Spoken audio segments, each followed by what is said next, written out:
Two cops pulled over a black woman driving alone at night. They handcuffed her. They searched her car. They dragged her into court in chains. They laughed at her in front of a judge. They called her a liar when she said who she was. Then the doors opened. And the woman they had laughed at, mocked, and chained was not a criminal. She was the director of the FBI. And they had no idea. Before you watch full story, comment below from which country are you watching. Don't forget to subscribe for more amazing stories. The woman they had mocked, handcuffed, and thrown into a defendant's chair was not a criminal. She was not a liar. She was Director Regina M. Cole. The first black woman ever appointed to lead the Federal Bureau of Investigation. And she had chosen Riverdale specifically because she had read every single complaint filed by every single black driver who had been stopped on that highway in the last 2 years. Every complaint had been ignored. Tonight, she was going to make sure that never happened again. Highway 9 outside Riverdale, Tennessee was the kind of road that existed between places. It connected two towns that neither needed the other, running straight and dark through flat farmland with nothing on either side but dry grass and silence. It was a Thursday night. 11 minutes past 10. Director Regina Cole was driving a rented silver Honda Accord. She had chosen it deliberately. Nothing expensive. Nothing flashy. Just a plain, forgettable car that any working person might drive home from a long day. She wore a simple gray blazer over a black shirt. Small gold earrings. No jewelry that said money. No detail that said power. She looked like a schoolteacher driving home late. That was the point. She checked her speed. 53 miles per hour in a 55 zone. Both hands on the wheel. Headlights clean. No reason in the world for anyone to pull her over. She saw the police lights before she completed that thought. Blue and red strobes filled her rear-view mirror and Regina felt nothing. Not fear. Not anger. Not surprise. She had been expecting this. She had read the reports. 19 black drivers pulled over on this exact road in 14 months. Not one of them had been speeding. Not one of them had a broken light or an expired tag. They had all been pulled over for one reason, a reason that never appeared in any official report but was present in every single complaint. They looked like easy targets. Regina eased the Honda onto the gravel shoulder. She put on her hazard lights. She turned off the engine. She placed both hands at 10 and 2 on the steering wheel and she waited. She counted seconds the way she had been taught at Quantico 31 years ago. It was a habit she had never lost. You count because counting keeps your mind disciplined. You count because the number of seconds between a stop and an approach tells you something about the officer coming toward you. She reached 14 before she heard the boots on the gravel. The officer who appeared at her window was somewhere around 30. He had a round face and small eyes and a nameplate that read Cooper. His flashlight came through the window like an accusation, sweeping across the back seat, across the passenger seat, across Regina's face, across her hands, and then back to her face again. His expression did not change but something behind his eyes did. She watched him look at her and make a calculation. She had seen that calculation made about her many times in her life. She knew exactly what it looked like. License and registration, he said. No greeting. No good evening. Just the demand, dropped like a stone. Good evening, Officer Cooper, Regina said. Her voice was calm and clear. The voice of a woman who had briefed the President of the United States in the Oval Office and had not been nervous doing it. My license is in my purse on the passenger seat. My registration is in the glove compartment. I am going to reach for both now. Slowly, Cooper said. Of course, Regina said. Before her hand reached the purse, a second officer appeared on the other side of the car. He was older. Maybe 45. Heavy through the shoulders with a thick neck and a sergeant's stripe on his sleeve. His nameplate read Holt. He pressed his face close to the passenger window and looked inside the car the way a man looks through a shop window at something he is thinking about taking. "Evening," Holt said. He was not talking to Regina. He was talking to Cooper across the roof of the car. "Evening, Sarge," Cooper said. "Rental car. Woman alone." Holt said. Neither of them was talking to Regina. She was already a thing being discussed rather than a person being addressed. She noted it. Filed it. Kept her hands visible and her face neutral. "Where are you coming from tonight?" Holt asked. Now he was talking to her. "Atlanta," Regina said. "Business meeting. I am driving to my hotel." "What kind of business?" Holt asked. "Government work," Regina said. Holt smiled. It was not a friendly smile. It was the smile of someone who has already decided the answer to a question they have not asked yet. "Government work," he repeated slowly. "MHM. Step out of the vehicle please." "May I ask the reason for the stop, Sergeant?" Regina asked. "I was not speeding. My tags are current." "I smell something," Holt said. "You do not smell anything," Regina said clearly. "I have not consumed alcohol. I do not have any controlled substances in this vehicle." "Out of the car," Holt said. His voice had changed. The casual friendliness was gone. What was underneath it was harder and colder. Regina opened the door and stepped out. She was 5 feet 8 inches tall and she stood straight. She did not look at the ground. She looked at Holt directly and he did not like that. She could see that he did not like it. Men like Holt were used to people looking away. Holt nodded at Cooper. Cooper moved to the passenger side and opened the door. He started going through her purse. Regina watched him. She watched his hands move through her belongings and she felt the specific humiliation of it, the violation of it, and she held that feeling inside her and did not let it show on her face. She held it because it was evidence. Every feeling of violation she felt tonight was a data point in a case that was already being built. Cooper found the leather bifold wallet. He opened it. He went past the cash. He reached the credentials. He stopped. He looked at the gold shield. He looked at the ID card. He looked at the words Federal Bureau of Investigation. He looked at the word Director. He looked at the photograph and then looked at Regina standing on the gravel in her gray blazer and then looked at the photograph again. He held it up toward Holt. Holt took it. He examined it for 4 seconds. His jaw moved slightly as he read. Then he looked at Regina with an expression that mixed suspicion with something else. Something that looked almost like amusement. "This yours?" he said. "Yes," Regina said. Holt turned the credential over in his hands. He held it up toward his flashlight. He looked at it one more time. And then he did something that Regina had half expected and had hoped would not happen. He laughed. It was a short laugh. A single burst of genuine amusement. Then he held the credential up toward Cooper. "Look at this," he said. Cooper took it and looked at it and then he laughed too. His laugh was younger and louder. "FBI Director," he said. "Right.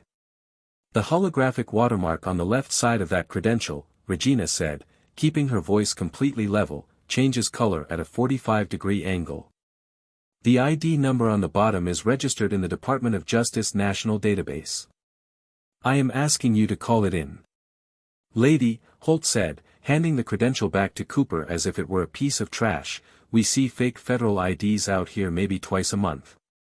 Every drug runner between here and Nashville has got some printed card claiming they are a marshal or an agent." He shook his head with a kind of tired amusement. "Director. That is a new one though. Usually they stop at special agent." "I am not lying to you," Regina said. "Turn around," Holt said. "Sergeant Holt. Turn around and put your hands behind your back." Regina looked at him for one long moment. She memorized his face. She memorized the exact angle of the flashlight and the exact tone of his voice and the exact expression on his face, which was not cruelty exactly but something more ordinary and in some ways worse. Indifference. She was an inconvenience. She was a number. She was a process to be completed. She turned around. The handcuffs were cold and tight and they clicked into place with a sound that was very final in the quiet of the dark road. "You are making the biggest mistake of your career," Regina said quietly. "Yeah," Holt said. "Sure we are. Get her in the car, Cooper." The Riverdale Police Department was a single-story brick building that sat between a closed hardware store and a parking lot that was always half empty. Inside, the lights were the color of headaches and the air smelled of burned coffee and old carpet and the particular hopelessness of a place where too many people had been processed like paperwork. They walked her through the front entrance. Not the back. The front. Holt walked slightly ahead and Cooper walked slightly behind, and Regina understood that this was a performance. They were showing her off. The bullpen had 6 officers in it. 2 at desks. 2 by the coffee machine. 1 leaning against a wall looking at his phone. 1 coming out of a back hallway with a folder under his arm. Every single one of them looked up when Holt walked in with Regina in handcuffs. "Gentlemen," Holt said, and his voice had a warmth in it that had been completely absent on the highway, "I would like to introduce you to the director of the FBI." The laughter started before he finished the sentence. It was not small laughter. It was the full, relaxed laughter of people who felt entirely safe and entirely comfortable. One officer slapped his desk. Another one said, "Oh man," in the voice people use when something is funnier than they expected. The officer by the coffee machine shook his head and grinned at the ceiling. Cooper was laughing the hardest. He held up the credential wallet like a trophy. "Got the badge and everything," he said. "Gold shield. Very professional." "Where'd you buy that, the internet?" one officer called out. More laughter. Regina stood in the middle of the bullpen in handcuffs and she looked straight ahead and she did not say anything and she did not react, and every single laugh in that room went into the file she was building in her mind. Every face. Every voice. Every word. She was the most dangerous person in that building and not one of them knew it. The booking officer was a thin man named Garrett who processed her with the mechanical efficiency of someone who had done this too many times to find it interesting anymore. He had a form and he was going to fill it in, and nothing Regina said was going to change how he filled it in. "Name," Garrett said. "Regina M. Cole," she said clearly. "I am the director of the Federal Bureau of Investigation. I am requesting my legal right to one phone call, and I am requesting that you contact the Atlanta field office of the FBI immediately." Garrett looked at Holt. Holt shook his head once. Garrett typed something. "Jane Doe," he said. "My name is not Jane Doe." "System is down tonight," Garrett said without looking up. "Can't verify ID. You'll be Jane Doe until we can run it. Might take 48 hours. 48 hours. There it was. The same 48 hours that appeared in every single complaint from every single driver stopped on Highway 9. 48 hours meant job loss. 48 hours meant missed rent. 48 hours meant that by the time you got out you were already so damaged by the consequences that fighting the charge felt impossible. You took the plea. You paid the fine. You disappeared. That was the machine. And Regina had just been fed into it. Holt leaned over the booking desk and looked at the credential wallet one more time. He opened it, looked at the cash inside, which was $340, and handed it to Garrett. "Log it as evidence," he said. Garrett took it. He did not log it. He put it in his desk drawer. Regina watched him do it. She said nothing. "Take her to holding," Holt said. As Cooper guided her toward the back corridor, Holt called after her. "Hey, Director," he said. The laughter in the bullpen had settled into grins and smirks. Holt had his coffee cup and his sergeant's stripes and his comfortable authority. You want me to call the president for you too? Or just the vice president? The bullpen laughed again. Cooper laughed so hard he had to stop walking for a second. Regina looked back at Holt over her shoulder. She looked at him with an expression that was completely calm and completely serious, and something about it made the laughter die just slightly in the room, the way a cold draft makes a candle flicker without putting it out. Just remember this moment, Sergeant, she said quietly. Remember exactly how this feels. Then she turned and walked into the corridor. Holding cell number 2 was a concrete box with a steel bench along one wall and a steel toilet in the corner and a barred window too high to see through. There were 2 other people inside when the door clanged shut behind Regina. A black woman in her 40s sat on the bench with her arms crossed over her chest and her eyes fixed on the middle distance. Her name, Regina would learn, was Brenda. She was a nurse. She had been pulled over on Highway 9 11 days ago, and she was still here because her bail was set at $800 and she had not been able to reach her family, and every time she asked about a phone call she was told the system was down. 11 days. The other person was a teenage boy named Marcus. He was 17 years old. He had been walking to his grandmother's house from a friend's house 4 blocks away when Cooper picked him up for suspicious behavior. He had a bruise on his left arm. He had not eaten since the previous morning because the food delivery to the cells had been shorted and nobody had come when he knocked. Regina sat on the bench next to Brenda. She sat straight. She kept her breathing slow and steady. She closed her eyes and she built the case. Brenda, 11 days, $800 bail, no phone access. Marcus, 17 years old, no charge, no food, bruise on his arm. Holt, $340 taken from her wallet and not logged as evidence. Cooper, fake ID claim made deliberately to justify the stop. Garrett, Jane Doe booking to prevent identification and bail. She stacked the evidence like bricks. Patient. Precise. Thorough. Who are you? Brenda asked after a while. Someone who is going to get you out of here, Regina said. Brenda looked at her sideways. They say that. The lawyers they send down here say that. Nobody gets out until they pay. You will not need to pay, Regina said. She looked at Marcus. How old are you? 17, Marcus said quietly. Where is your mother? She don't know I'm here. They won't let me call. Regina nodded slowly. She turned and looked at the door. She had been watching the officer pattern since she arrived. There was a night guard named Fields who walked the block every 35 minutes. He was young. Maybe 23. He walked fast and kept his eyes forward, and he had the look of someone who was not entirely comfortable with what happened in this building but had not yet decided what to do about that discomfort. People like Fields were the key. Not because they were brave. But because they were not yet fully committed to being the other kind. At 2:40 in the morning, when Fields passed the cell door, Regina spoke. Officer Fields, she said. He stopped. He turned.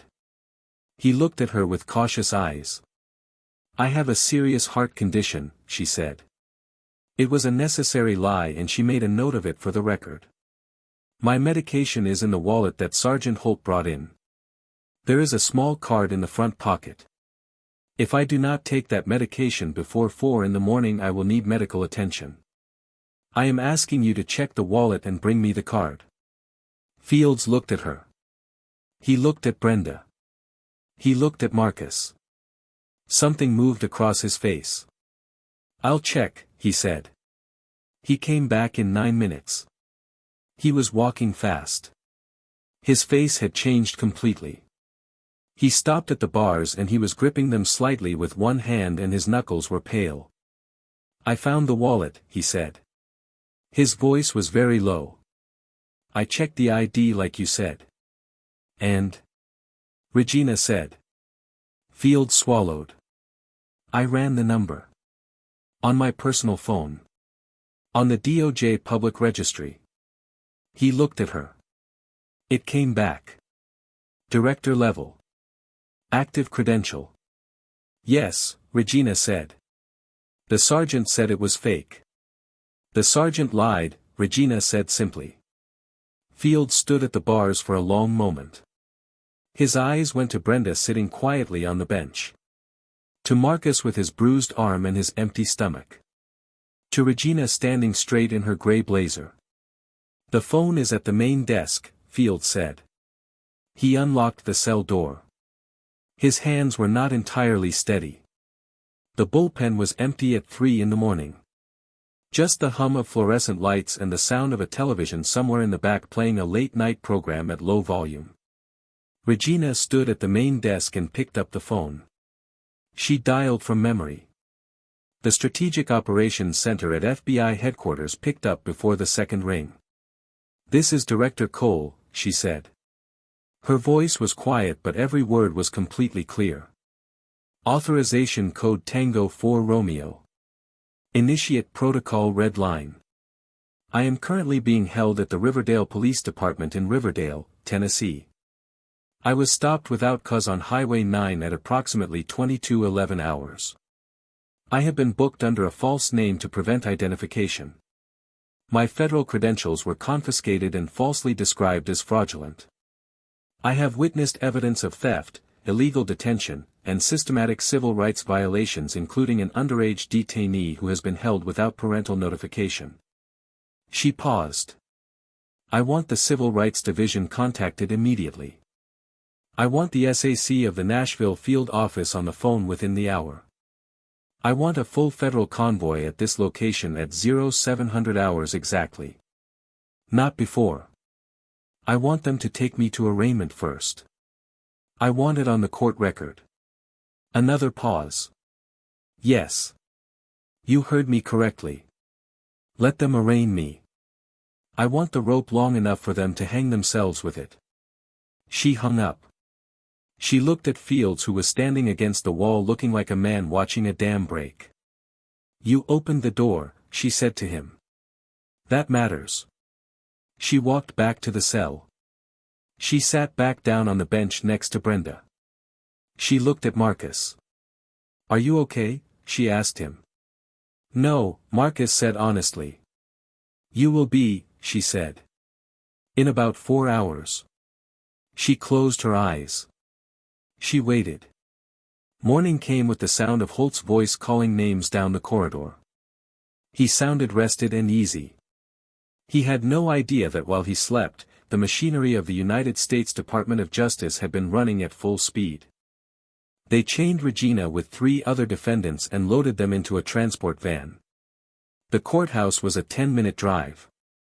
The holding area underneath it smelled like old wood and stale air and too many years of too many people passing through.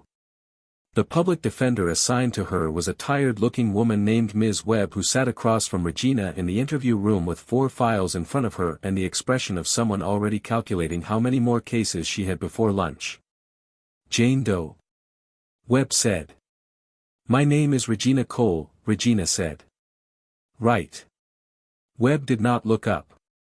They have obstruction, failure to identify, and DUI refusal. Prosecutor is asking $2,000 bail. I can get them to time served and a small fine if you plead no contest today. I want to go before the judge, Regina said. Webb looked up. She studied Regina's face carefully. Whatever she saw there made her put her pen down. Judge Calloway is not patient, she said. He runs 50 cases before noon. He does not like complications and he does not like what he calls dramatic defendants. I do not need him to be patient, Regina said. I need him to say my name on the record. My real name. Webb looked at her for a long moment. Who are you? She said. Go look out the window in about 20 minutes, Regina said. You will understand. The courtroom was a production line. Defendants were brought in, charges were read, pleas were entered, and the conveyor belt moved forward. Judge Calloway sat on the bench with the settled comfort of a man who had operated this room for 18 years without meaningful interruption. He had gray hair and reading glasses and a gavel he used too quickly and too often. Holt and Cooper were at the back of the courtroom. They had come to watch. Holt had coffee. Cooper was smiling at something on his phone. They were completely relaxed. This was going to be the easiest part of their morning. Watch the woman they arrested get processed, get fined, get sent home with a lesson about what happened when you showed fake federal IDs to Tennessee police officers. They were looking forward to it. Case 441. State of Tennessee vs. Jane Doe. Regina was led to the defendant's podium in her gray blazer, hands cuffed in front of her. The courtroom was loud with low conversations and shuffling papers. People waiting for their cases. Lawyers flipping through folders. The bailiff calling the next name before the previous case was finished. Judge Calloway looked at her over his reading glasses. He looked at the charge sheet. He had the expression of a man who had already decided. Jane Doe, he said. You are charged with obstruction of justice, failure to identify yourself to a law enforcement officer, and driving under the influence as evidenced by a breathalyzer refusal. Additionally, you are charged with presenting fraudulent federal law enforcement credentials. How do you plead? The courtroom was noisy. People were talking. Papers were shuffling. Someone coughed. The conveyor belt was moving. The courtroom was loud. Papers shuffling. Lawyers talking. The conveyor belt was moving. But when she spoke, the noise dissolved. Slowly. Like fog lifting off a road. One by one people stopped talking. One by one heads turned. Until the entire room was silent and every eye was on the woman in handcuffs at the defendant's podium. My name, she said, is Regina M. Cole. Director of the Federal Bureau of Investigation. I plead not guilty to every charge on that sheet. Nobody moved. Judge Calloway's pen stopped mid-signature. The court reporter's fingers froze. A woman in the gallery covered her mouth. At the back of the room Holt's coffee cup stopped halfway to his lips. Calloway laughed nervously. Ma'am, this is not. Look out the window, Your Honor, Regina said. Your left. Calloway looked. All the color left his face at once. 8 black Suburbans. Federal agents in formation. The entire street blocked. Cooper stepped toward the window. His phone slipped from his fingers and hit the floor. Nobody picked it up. The doors burst open. 6 tactical agents entered and spread to the walls. Behind them walked S.A.C. Reeves, calm and unhurried, carrying the conclusion of a case that had been decided hours ago. He looked at the bailiff. Remove her cuffs. Now. The bailiff's hands shook so badly the key missed the lock twice. Third attempt. The cuffs fell away. Regina turned and faced the room. She found Holt immediately. He had not moved. His face was ash gray. His mouth slightly open. A man who had laughed at the wrong woman on the wrong night and had just understood exactly what that meant. She held his gaze for 5 seconds. No smile. No anger. Just patience. The patience of someone who had waited all night for this moment. Secure the building, she said to Reeves quietly. Nobody leaves. The FBI field office in Nashville was clean and cold and quiet. Holt sat in an interrogation room that was nothing like the rooms he was used to. There was no gum on the table. The lights did not flicker. The mirror on the wall was spotless. He had been sitting alone for 2 hours when the door opened. Regina walked in. She wore a fresh navy suit. The FBI seal pin was on her lapel. She carried a file that was 3 inches thick. She did not sit.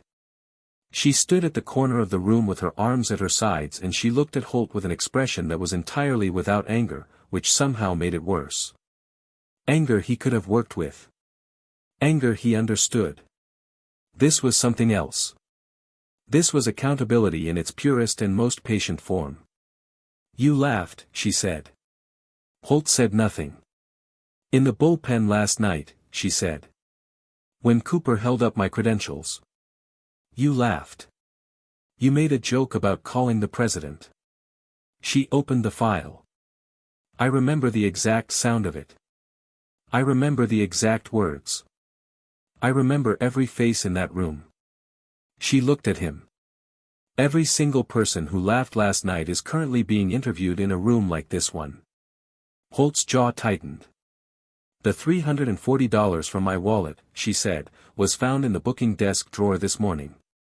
The serial numbers match the logged list. That is theft of federal property. That is a felony. She turned a page. Cooper has been talking for 90 minutes. He is 29 years old and he is scared and he is telling us everything. He told us about the cash split with the impound yard. He told us about the fake DUI refusal logs. He told us about the deliberate bail manipulation. He told us that the 48-hour Jane Doe system was your idea specifically. She looked up from the file. Was it? Holt looked at the table. We found your personal account records, she continued. Deposits that do not match your salary. Regular deposits every 2 weeks for the last 3 years. We know about the arrangement with Riverside Towing. You impound the cars, they charge fees the owners cannot pay, they auction the cars, you get a percentage. She closed the file. And we found 11 days of booking records showing Brenda was never given access to a phone. 11 days. That woman missed 11 nursing shifts. Her rent is late. Her daughter did not understand where her mother was. Holt looked up. His eyes were red at the corners. I want a deal, he said. You want a deal, Regina said. She looked at him steadily. Do you know what Brenda wants? Brenda wants 11 days back. She cannot have them. She walked to the door. Talk to the agents. Tell them everything. Every name, every arrangement, every dollar. Because we are going to find it all regardless. The only question is whether you help us find it faster. She put her hand on the door handle. And Sergeant. When you are sitting in your cell years from now and you are thinking about where it all went wrong. She looked at him one final time. Remember that it went wrong the moment you laughed. She walked out. The press conference was held on the steps of the Riverdale Police Department. Behind Regina, federal agents were carrying file boxes out of the building in a steady stream. The impound yard 2 blocks away had already been sealed. The booking officer Garrett was in custody. Judge Calloway, whose relationship with the bail manipulation scheme went back 7 years, was in a federal holding facility in Nashville. The afternoon sun was strong and the cameras were everywhere and the reporters were loud, but Regina stood at the microphones and waited for quiet, and quiet came. Director Cole, a reporter from CNN, said, "You were mocked in front of an entire police department. You were laughed at in open court. How are you feeling right now?" Regina looked into the cameras. She was quiet for a moment. "I am thinking about Brenda," she said. A nurse who took care of other people for a living and spent 11 days in a cell because this department decided that black drivers on Highway 9 were a revenue source rather than citizens to be protected. I am thinking about Marcus, who is 17 years old and spent 20 hours hungry in a cell because an officer decided that a black teenager walking to his grandmother's house was suspicious. She paused. What happened to me is not the story. I have a title. I have resources. I have an authorization code that reaches federal headquarters in under 60 seconds. I was uncomfortable for one night. Brenda lost 11 days. I want to be very clear about which story matters more. Officer Cooper laughed at you in front of the entire bullpen, another reporter pressed. He held up your credentials like a joke. What do you want to say to him now? Cooper laughed, Regina said, because when he looked at me he saw someone who could not fight back. He made an assessment based on what he could see. He could not see 31 years of federal service. He could not see the authorization codes. He could not see the convoy that was already on the highway while he was sleeping. She looked directly into the camera. The law does not care what you can see. It only cares what is true. And the truth arrived this morning right on schedule. She stepped back from the microphones. 6 months later, the federal courthouse in Nashville was quiet on a gray Tuesday morning.